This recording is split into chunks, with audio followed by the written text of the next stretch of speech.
bagaimana kita memiliki cara pandang yang sama dalam menggunakan KUHP dan Undang-Undang Pers sebagai delik khusus ya. Itu bahwa ke depan kalau ada sengketa-sengketa yang bermuatan jurnalisme ya dikembalikan saja ke kawan-kawan pers, tidak usah menggunakan KUHP atau Undang-Undang ITE. Walaupun dalam tanda kutip biasanya pelapor pengennya itu. Nah,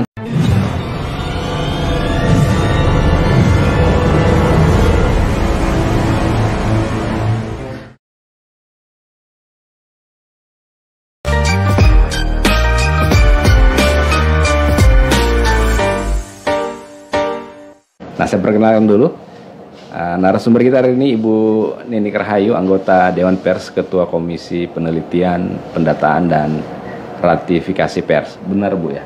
Benar, agak panjang ya. Baik. Oke, apa kabar nih, Bu? Selamat datang di Palu yang kesekian kalinya.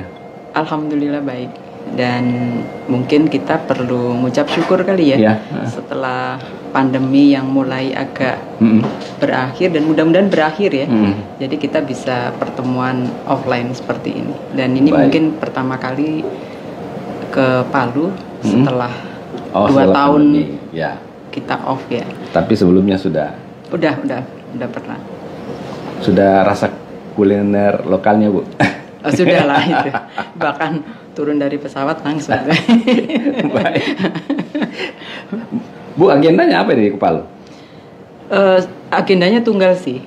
Sebenarnya kita fasilitasi ya teman-teman untuk melakukan uji kompetensi wartawan dan karena Dewan Pers yang mengorganize supaya pelaksanaannya sesuai dengan yang kita harapkan, deklarasi Palembang itu sesuai dengan standar, kerjasama dengan konstituen, maka penyelenggaraannya hari ini lumayan sih Mas, ada 52 peserta ya. Wow, responnya makin hari makin banyak. Itulah yang saya senang adalah ternyata profesi sebagai jurnalis atau profesi sebagai wartawan yang kita tidak mudah ya. Pekerjaan yang tidak mudah, bahkan sebagian dari kita menempatkan posisi wartawan itu sebagai human right defender. Dia pejuang hak asasi manusia. Dia mewakili masyarakat. Makanya hal-hal yang masyarakat tidak pernah bisa menyampaikan pandangannya diwakili oleh kawan-kawan jurnalis ini. Masyarakat yang takut, masyarakat yang tidak tahu, masyarakat yang tidak paham, masyarakat yang punya banyak gagasan tapi sulit mengemukakan yang itu diwakili oleh kok ini banyak yang ikut. Makanya mesti Dewan Pers mesti menyambut baik dan kita harus mengapresiasi keinginan masyarakat untuk berprofesi sebagai wartawan. Kayaknya agak berimbang juga, Bu ya, karena sekarang kan new media itu betul. Makin banyak, jadi makin banyak juga wartawan, makin banyak media, makin banyak juga yang sadar peran pentingnya. Ya Bu, saya mau mengawali pertanyaan saya ini dengan seberapa penting pendataan dan ratifikasi pers. Kalau dari Ibu ini orang Dewan Pers, kita perlu dengar. Sebetulnya ratifikasi, kemudian pendataan, ya verifikasi, ini kan bagian dari cara kita untuk membangun sistem. Supaya kawan-kawan jurnalis kita mendapat perlindungan dari negara. Dalam hal ini representasinya adalah Dewan Pers. Dan kita juga punya kualifikasi gitu. Yang disebut wartawan itu yang seperti apa sih gitu. Mereka bukan hanya hafal pada norma-norma yang diatur di dalam Undang-Undang 40 ya tahun 99 tentang pers itu gitu ya, tetapi mereka memiliki keterampilan, memiliki pengetahuan, dan yang lebih penting adalah dia menyelami tentang etika menjadi seorang jurnalis. Dan kalau itu didata betul oleh Dewan Pers, sekian loh yang sebetulnya masuk kualifikasi yang berstandar sebagai jurnalis. Yang ini loh lembaga media yang bersertifikasi, maka itu bisa mengeliminir, bahkan bisa mencegah berita-berita yang tidak kredibel, ya, yang tidak memberikan edukasi pada masyarakat, gitu ya. yang malah bikin hoax, apalagi di era digital seperti sekarang ini. Apalagi jelang 2024 Bu. Itu saya belum ngomongin itu nanti tambah seru lagi. Nah, maka persoalan pendataan ini tidak sesederhana seperti kita bicara kuantitatif bahwa ada sekian gitu. Ada sekian pun masih perlu kita evaluasi. Maka periode ini di dalam rapat pleno yang ketiga yang baru diselenggarakan kemarin sore menyepakati bahwa meskipun ada lembaga pers yang sudah lolos uji verifikasi administratif, faktual, virtual, dalam pelaksanaannya kita akan lakukan uji petik. Bukan hanya dari sisi hilir setelah dilaporkan masyarakat ya, setelah ribut ya dilaporkan sana sini ada keberatan segala macam, tapi kita lakukan uji petik. Apakah selama proses verifikasi sampai dengan saat uji petik itu mereka menjalankan fungsi pers, fungsi media, fungsi jurnalis itu dilaksanakan atau enggak? Sehingga kalau ditemukan ada indikasi-indikasi yang tidak lagi sesuai realnya gitu ya, mungkin perlu dilakukan pendampingan yang. Ya Bu. Jadi itu tadi yang mendasari sehingga Dewan Pers kemudian melakukan di era reformasi kemudian melakukan pendataan. Kayak rekognisi itu kan penting ya. Oh ya kayak identitas ya, orang lahir ada KTP kan gitu ya. Dengan KTP dia bisa mendapatkan dana bantuan sosial, bisa sekolah, bisa kemana-mana karena dia punya identity. Nah ini bagian dari identity yang kemudian memberikan pengakuan bahwa dialah yang berhak mendapatkan perlindungan dari negara, dalam hal ini representasinya adalah Dewan Pers. Baik, Bu, sekarang ini sudah berapa media yang terdata secara? Saya kalau jumlah dari kemarin, jadi gini, ada teman dari KPK yang juga meminta sebetulnya, Mbak minta data dong jumlah lembaga media yang sudah terverifikasi berapa, lalu jumlah wartawan yang sudah mendapatkan standar kompetensi itu berapa, baik itu di tingkat muda, di tingkat madya maupun di tingkat utama gitu. Saya kok karena orang baru kali ya, tapi nggak boleh excuse ya ini. Mas Irwan tahu nggak Mas berapa jumlahnya? Tapi kalau di browsing ada Bu ya? Nggak tahu juga tuh orang lama. Kalau browsing dapat kan? Dapat, tapi kan ada update ya. Kalau lembaga itu sudah ada 1000-an kali ya Pak? Lebih ya? Kalau jumlah wartawannya sih udah lebih dari 20 ribuan gitu. Jadi lumayan. Nah ini yang menurut saya Dewan Pers sendiri tidak boleh meninggalkan mereka walaupun sudah punya, yang tadi saya bilang ya, sudah punya sertifikat, sudah punya hasil uji kompetensi, tidak boleh meninggalkan mereka dalam artian terus berkomunikasi dengan konstituen untuk melakukan pendampingan. Jadi penguatan kapasitas kan terus harus dilakukan ya gitu. Nah ini saya tadi Bu sebelum podcast ini kan kita sudah sebar flyernya. Nah, saya dititipi ada beberapa teman wartawan gitu. Tolong dong ditanyakan soal ini. Apa yang membedakan atau bagaimana proses verifikasinya nih Bu? Media online dan cetak kan tentu beda ini. Ribet nggak Bu? Karena biar bagaimana kan online ini cepatnya berkembang itu lebih cepat dari cetak. Begitu cetak semakin merosot dia semakin naik, semakin bertambah.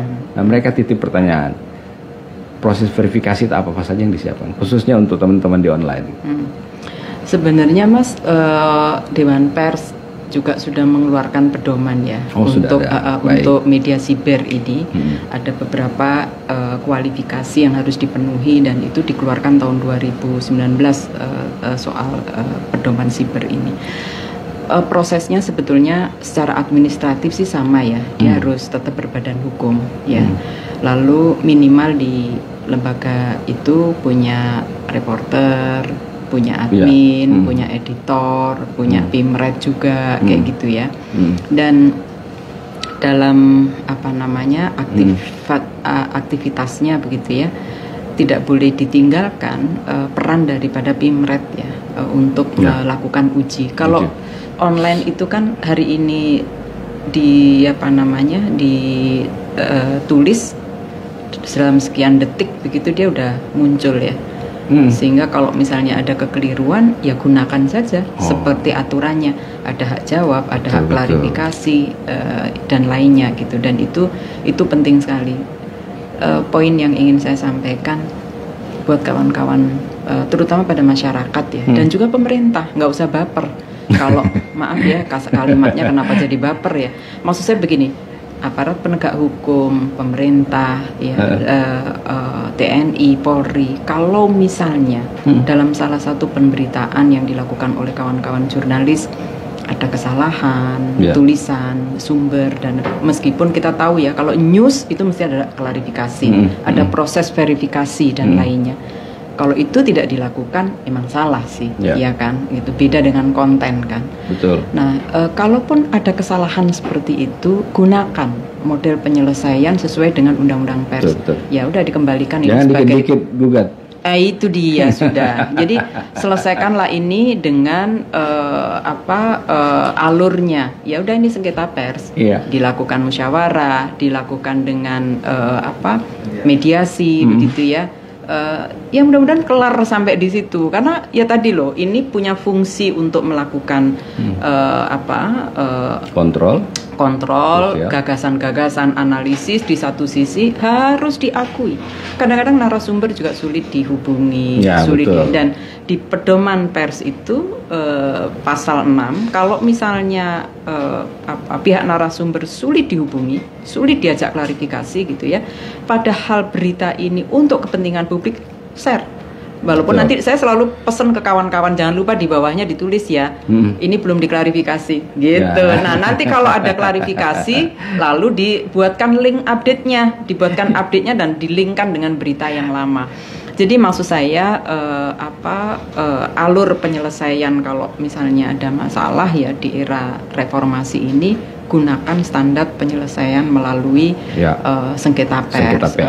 Dan saya kira kemarin lusa siang ya, itu kami Dewan Pers dipimpin oleh Prof. Azra, 7 orang, kebetulan 2 orang tidak bisa menghadiri, ketemu Bapak Kapolri juga. Dan kami sudah mendialogkan bahwa ke depan, karena sudah ada MOU ya, memang perlu ditindaklanjuti dengan penyusunan perjanjian kerjasama dan standar operasional prosedurnya. Bagaimana kita memiliki cara pandang yang sama dalam menggunakan KUHP dan Undang-Undang Pers sebagai delik khusus ya. Itu bahwa ke depan kalau ada sengketa-sengketa yang bermuatan jurnalisme, ya dikembalikan saja ke kawan-kawan pers, tidak usah menggunakan KUHP atau Undang-Undang ITE. Walaupun dalam tanda kutip biasanya pelapor pengennya itu. Nah, tetapi kalau dilihat dari kompetensi, ya udahlah kembalikan ke sana. Begitu juga yang menggunakan jalur perdata loh Mas. Jadi kalau belajar dari kasus Makassar itu kan, kami juga sudah mengalaminya. Itu. Nah, kita kan juga punya jurisprudensi kan. Nah, jadi hakim karena memang tidak boleh, pengadilan tidak boleh menolak perkara, ya diterima, nggak apa-apa. Tapi kemudian kita berharap yang mulia dalam persidangan itu kemudian menetapkan, ini bukan jalurnya, prosedurnya ke sana deh, ke pers gitu. Ya udah ke sana aja. Ngapain kami gitu. Jadi saya kira kalau ini ditegakkan gitu ya, mudah-mudahan upaya kita membangun demokrasi tadi loh, itu mendapat dukungan penuh, bahwa bukan hanya perjuangan kawan-kawan media, kawan-kawan jurnalis, tapi juga perjuangan pemerintah sendiri sebagai pengemban demokrasi, juga perjuangan dari kawan-kawan aparat penegak hukum gitu, dan juga kawan-kawan TNI Polri, sama-sama nih demokrasi tugas bersama. Jadi bahasa sekarang, bahasa anak muda, collab Mas, kerja kolaboratif. Demokrasi nggak bisa sendiri, mesti collab nih gitu loh maksud saya. Ya mudah-mudahan juga selain Polri nanti instansi terkait juga bisa didatangi Dewan Pers untuk. Kita udah lagi berkomunikasi juga dengan Panglima TNI, lalu 3 matra kan, darat, laut, udara gitu ya, karena mau nggak mau bersentuhan juga ini kan. Paling rawan. Karena seringkali kalau jauh kan jadi jauh Mas, mesti didekati supaya dekat gitu ya, karena pasti bersama-sama. Jangan kawan-kawan saya sampaikan bahwa ini mesti ke Panglima TNI juga, setelah ketemu Kapolri, juga Mahkamah Agung yang tadi saya sampaikan. Supaya tadi ketika orang daftar, karena memang jangan dirubah aturannya. Kemarin ada kawan-kawan yang tanya, Bu, kalau kita rubah Bu semanya atau undang-undang kekuasaan kehakiman, undang-undang nomor 4, saya bilang jangan begitu. Ini bukan soal undang-undang saja, mau undang-undang kayak apa, tapi ini soal perspektif gitu. Jadi nggak apa-apa, tapi saya kira karena ini lembaga vertikal, Ketua Mahkamah Agung tinggal mengumpulkan para kepala pengadilan negeri. Kalau ada kasus gini nggak apa-apa kamu terima. Tapi nanti ketika diajukan eksepsi, dalam putusan selanya bilang, ini prosedurnya nggak di sini nih, ke sana ke Dewan Pers, clear kan? Betul. Nah itu sambil kemarin kepada Bapak Kapolri, kita semua juga berharap bahwa mungkin dalam pendidikan teman-teman kepolisian perlu diberilah soal materi tentang hukum dan pers, gitu. Hukum dan pers, hukum dan hukum pers ini kayak apa sih, gitu ya. Nah nanti di kejaksaan juga begitu. Jadi mungkin perlu juga nanti dibuat perma, perja, peraturan kejaksaan atau perkap gitu dalam menyidik kasus-kasus. Kalau ada bernuansa pers. Setelah nggak selesai nih di Dewan Pers dan dilaporkan ke sana, bagaimana begitu ya? Itu sih Mas. Kalau pengalaman kami kan khususnya kami di daerah ya, di Palu, mungkin pimpinannya tahu tapi bawahannya tidak tahu. Betul. Dikit-dikit kalau ada masalah berita dilaporkan, misalnya teman-teman itu harus dipanggil jadi saksi. Masa kita ngurusin itu? Padahal ini produk berita. Dan terima kasih Dewan Pers sudah menyampaikan ke Kapolri. Betul. Biar teman-teman bisa tenang juga bekerja kan. Ini kepentingan kita bersama. Tadi ujungnya itu kepentingan demokrasi loh, nggak main-main. Dan demokrasi itu yang menjadi jalan kita menghasilkan keadilan dan kebenaran. Nah kalau ini hanya teman-teman pers kan nggak mungkin.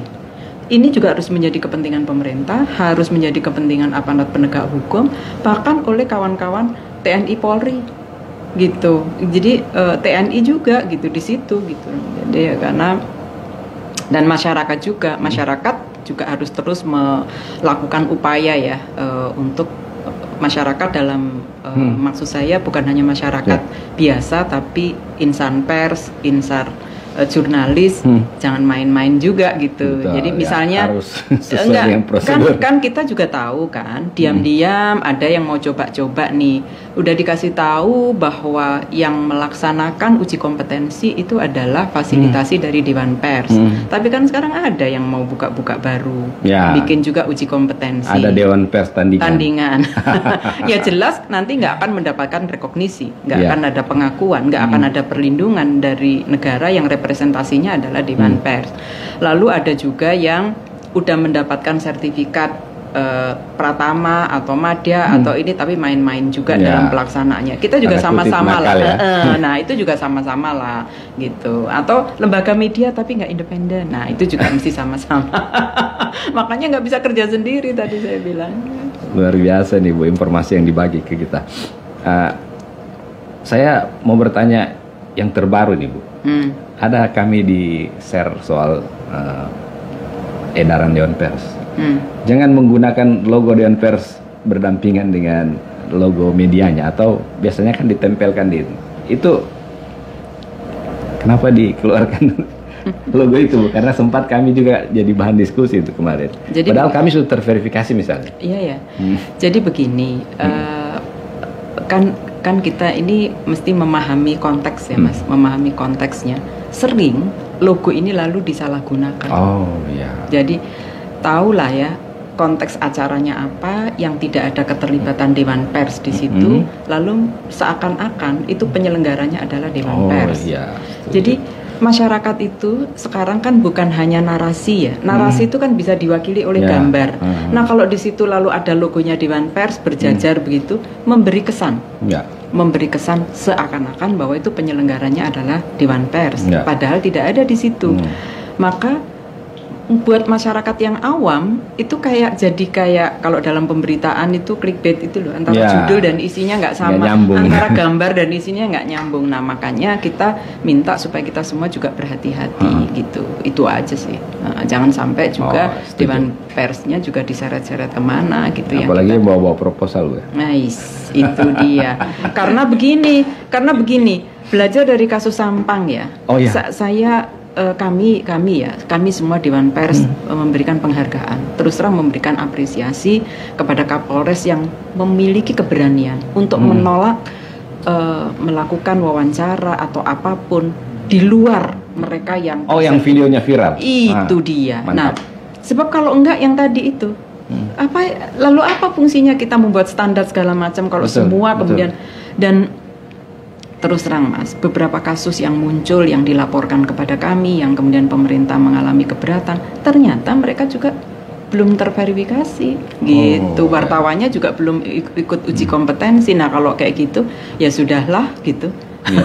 Masa kita mau disejajarkan dengan misalnya kita ada cerita sih Bu di sini, maksudnya jangan sampai misalnya pimpinan redaksi sejajar misalnya disejajarkan dengan admin medsos.